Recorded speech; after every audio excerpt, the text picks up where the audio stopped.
The galaxy had grown accustomed to cruelty. In a realm where power determined survival, empires thrived on domination, fear, and humiliation of the weak. The Galactic Empire stood as the greatest symbol of this philosophy, ruled by a monarch who delighted in breaking not just bodies but spirits. He was called the Galactic King, a title more myth than man, wrapped in robes of power, seated upon a throne of blood and iron. His reign was not marked by wisdom or vision, but by mockery and the calculated desecration of dignity. For him, war was not merely conquest, it was entertainment, and the misery of others was his most valued prize. When humanity rose from its quiet corner of the stars, many believed they would either bend the knee or be consumed. But humans proved inconvenient. They fought, they resisted, they defended their colonies with stubbornness the galaxy considered madness.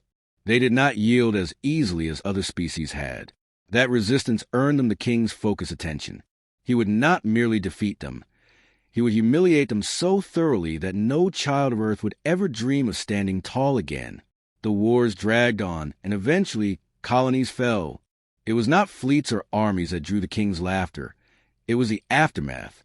Entire populations were divided. Men were slaughtered, warriors executed, but the women and children were spared deliberately, not spared in mercy, but in mockery. The king ordered them bound, caged, and paraded before his court. Across the galaxy, live broadcasts carried images of weeping mothers holding infants, children shivering in rags, while alien dignitaries jeered. It was theater designed to break the will of a species. In his grand hall, beneath towering banners of conquest, the king laughed. His laughter was cruel, sharp, echoing through the chamber as translators carried it across 1,000 worlds. "These are your warriors' legacy?" he jeered. "This is humanity's pride? Look well, galaxy. This is what happens to those who defy my empire." The galaxy watched with a mixture of fear and relief. For decades, human defiance had been a rallying point for the oppressed, a story of unlikely resistance against overwhelming power. Now, with their children dragged before the throne, that myth seemed shattered. Worlds whispered that humanity had finally been broken, that even the so-called deathworlders had limits. The king's courtiers spread the tale with glee, assuring every listening species that resistance was futile, rebellion foolish, hope worthless. The women and children became a symbol of defeat. They were forced into labor camps, displayed in cages as spectacles, their humiliation broadcast to human allies and enemies alike. Alien commentators called the end of the death world myth the unraveling of the human legend. Where one species had drawn inspiration from human resilience, now they turn away, unwilling to be associated with a people reduced to tears and chains. The king reveled in this shift. He had long known that victory was not measured in battles won, but in legacies destroyed. To kill warriors was one thing, but to strip their descendant of dignity, to mock their mothers in chains, was far more enduring. "Let their children remember," he declared in one broadcast, "that humanity is weak, that defiance leads only to shame." His laughter followed every word, searing itself into minds of those who watched. Allies of humanity faltered. Neutral species who once considered supporting Earth pulled away, unwilling to risk the wrath of the Empire. If even humans could be reduced to this state, then what hope did others have? Diplomats muttered that it was better to remain silent, to appease the king, to survive by submission rather than perish in rebellion. Those who had once admired humanity's defiance now shook their heads in pity. Yet beneath the humiliation, something darker brewed. The silence of humanity was unnerving. Normally, a people so defiant would roar in anger, issue threats, or attempt desperate strikes. But after the parades of captives, after the laughter of the king, Earth itself seemed to go quiet. There were no broadcasts from human leadership, no public declarations of surrender or vengeance. Colonies still standing went silent on open channels. Military movements, once tracked by the Empire's intelligence, vanished from record. It was as if humanity had swallowed the humiliation whole and disappeared into shadow. To the galaxy, this silence was interpreted as defeat. To the king, it was proof of his genius. "They are broken," he told his court, raising his chalice of poisoned wine. "I have taken their warriors, their pride, and now their future. No one will ever speak of human defiance again. His laughter followed, cruel and triumphant, echoing into the void. But among the survivors, whispers stirred. Within the camps, mothers comforted children not with despair, but with old human proverbs, words carried from centuries of suffering on Earth itself. We do not forget. We do not forgive. The children listened, their eyes hardened, and though tears fell, hatred burned brighter still. Guards dismissed the words as desperate ramblings, but among the prisoners, they were seeds. Humanity's history was filled with endurance, with the ability to bide time, to endure humiliation only to repay it with interest when the moment was right. Among other species, a few voices warned that the silence was not submission, but storm. Scholars who had studied human history pointed out that Earth itself was a death world, a cradle of relentless struggle where survival was purchased through fire and blood. They are waiting, one warned. They will not forget what has been done to their women and children. When they strike, it will not be for land or power. It will be for vengeance. These warnings were ignored. The king dismissed them with scorn, mocking the very idea that broken prisoners could inspire war. To him, laughter was the ultimate weapon. If he could laugh at humanity, if he could laugh at their suffering and force the galaxy to laugh with him, then the myth of human resilience would collapse forever. And for a time, it seemed he had succeeded. Markets adjusted to the belief that humanity was finished. Political alliances shifted, abandoning Earth to its fate. The galaxy moved on, leaving humans in their cages. But deep within Earth's silence, war drums began to beat. Hidden from the galaxy's eyes, within bunkers and war rooms, within the minds of soldiers who had seen the broadcasts, something irreversible took root. The king thought he had extinguished the flame of human defiance, but he had done the opposite. By laughing at human women, by mocking their children, he had crossed a line so absolute that no human would ever accept peace until his empire was ash and dust. And so the stage was set. The king, drunk on his triumph, believed the galaxy secure under his laughter. The other species, relieved that resistance was crushed, turned their eyes elsewhere. But in the silence of Earth, in the clenched fists of mothers and the hardened eyes of children, humanity's fury coiled, waiting for release. The king declared, in his final broadcast of that era, "The fire of humanity is extinguished. Their spirit is ashes. Their children are my jesters, their mothers my slaves. Humanity is finished." His court erupted in laughter. The galaxy sighed in resignation, and the prisoners bowed their heads. But in their hearts, they whispered the words he had never understood. We do not forget. We do not forgive. When the laughter of the Galactic King echoed through the stars, humanity remained silent. That silence was not surrender. It was a measured inhale before the scream, the steady stillness before the storm. Earth did not respond with words, because words had been stripped of meaning. Nothing said could undo what had been done to their women. Nothing declared could lessen the suffering of their children. Only action would matter now, and humanity began to move in ways the galaxy had never seen. The message of the king's cruelty reached every surviving colony and every ship still loyal to Earth.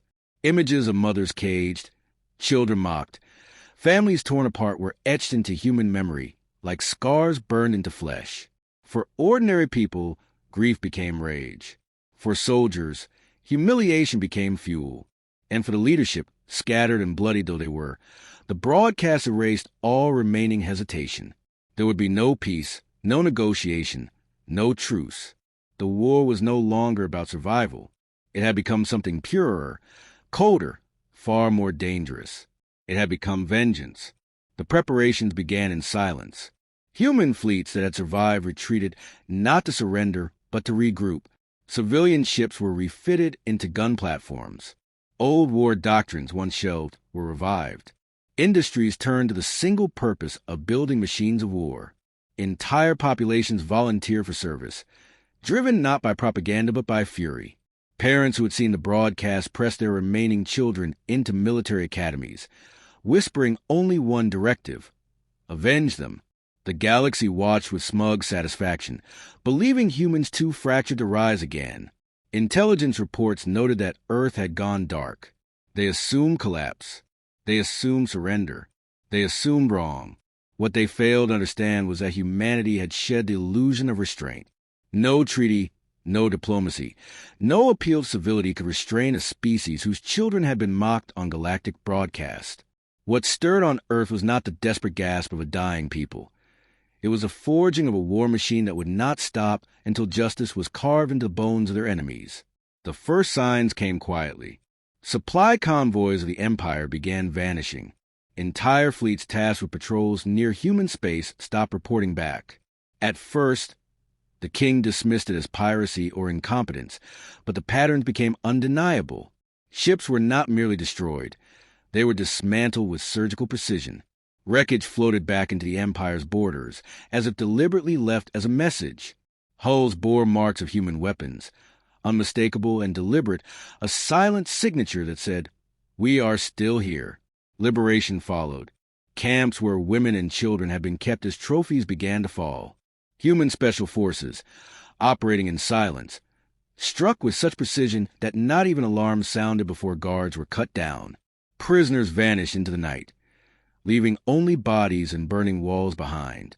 Survivors whispered stories of men and women cloaked in shadow, their eyes cold, their weapons merciless.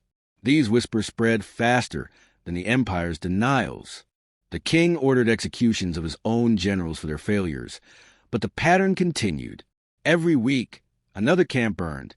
Every week, another broadcast showed not weakness, but absence. The prisoners were gone, and only corpses remained. Fear began to spread. Among mercenaries hired by the Empire, desertions rose sharply.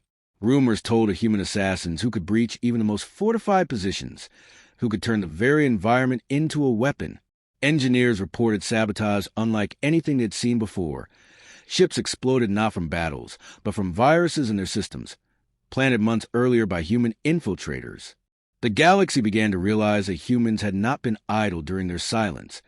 They had been preparing to wage war on a level no one had expected. The king raged, but even his fury betrayed fear. He had believed laughter would erase humanity's spirit, but instead it had distilled it into something more terrifying. Reports reached his court of human ships capable of maneuvers deemed impossible, of soldiers fighting without regard for survival, of mothers who had lost their children fighting with such ferocity that entire garrisons collapsed in panic. The king ordered more troops, more fleets, more fire, but with every reinforcement, the resistance grew stronger. Humanity was not merely fighting battles. They were making war personal. The galaxy began to whisper again, but the tone had changed. Where once they had muttered about human weakness, now they spoke of wrath. Scholars reminded their people of Earth's past, a world where wars had consumed continents, where the concept of mercy was often outweighed by vengeance, where entire civilizations had risen and fallen in cycles of blood. They recalled sayings humans themselves had cherished. "Hell hath no fury like a mother's wrath," and "For every child lost, an empire burns." What had once been dismissed as quaint proverbs now seemed like prophecy. As the strikes escalated, humanity stopped hiding. A fleet appeared on a galactic frontier, larger than anything the Empire had anticipated. It was not the polished elegance of imperial ships, but the brutal, utilitarian machines of a people who had turned every resource toward war.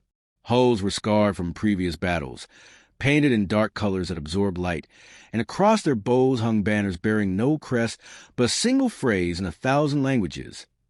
"Every child shall be avenged." The broadcast was simple, unadorned, spoken by a faceless human voice. "You laughed at our women. You mocked our children. You thought this would break us. Instead, you have awakened us. There will be no peace. There will be no retreat. For every tear shed, for every laugh you gave, we will answer. We do not forget. We do not forgive." The galaxy shuddered at those words.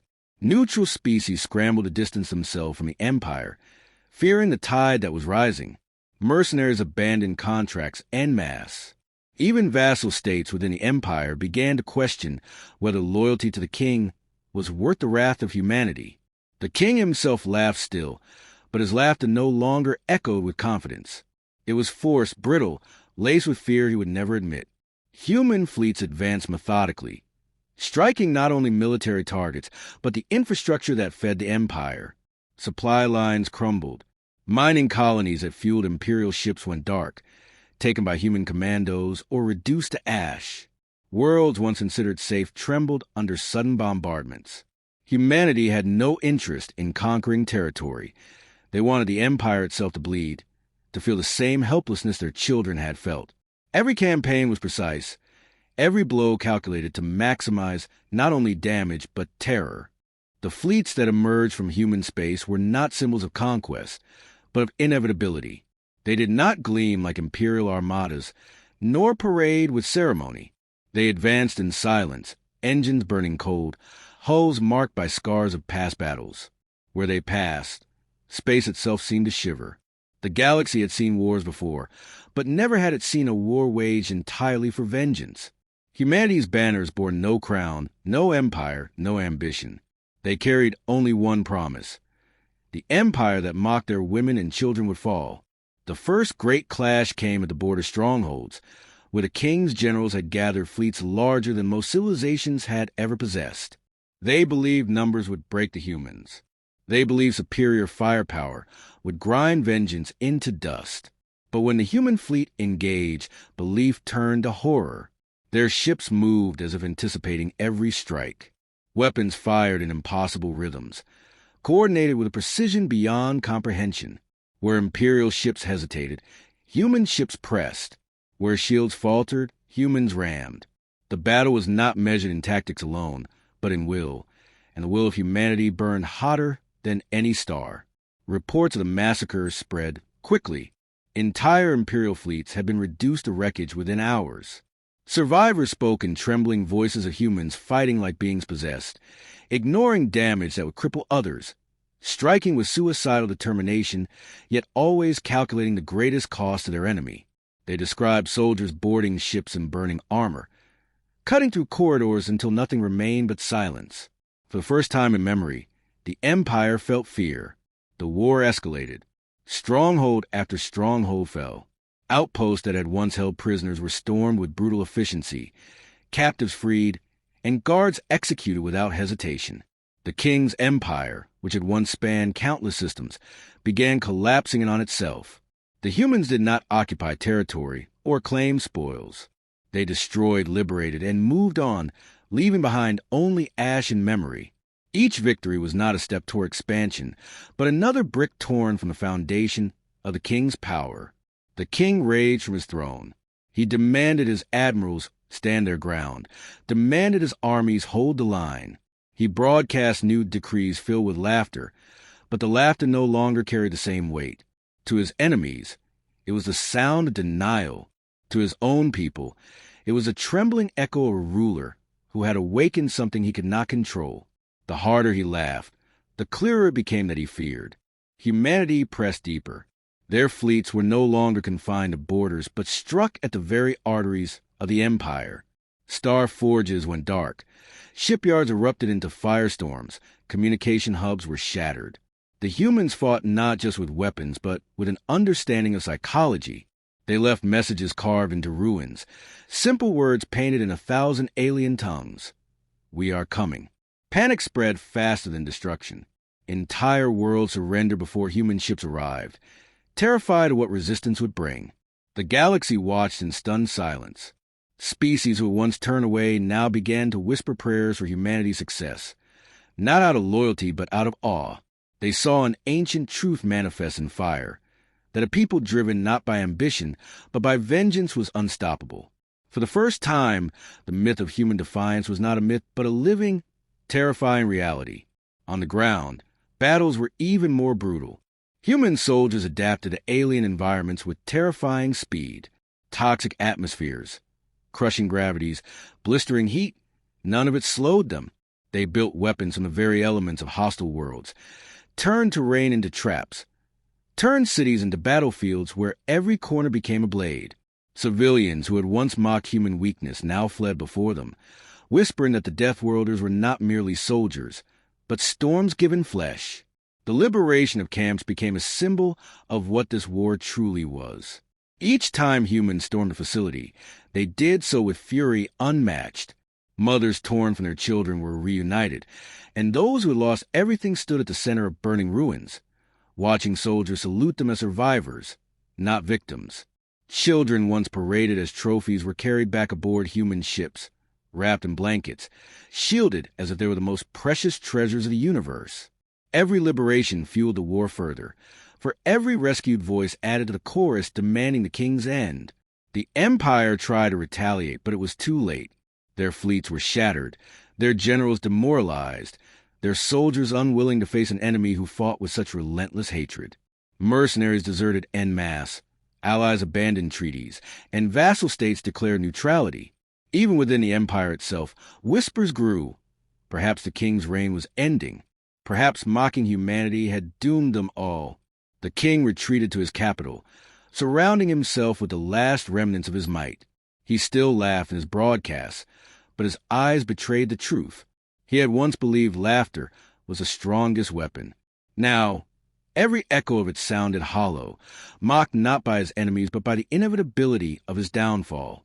Humanity did not answer his laughter with words.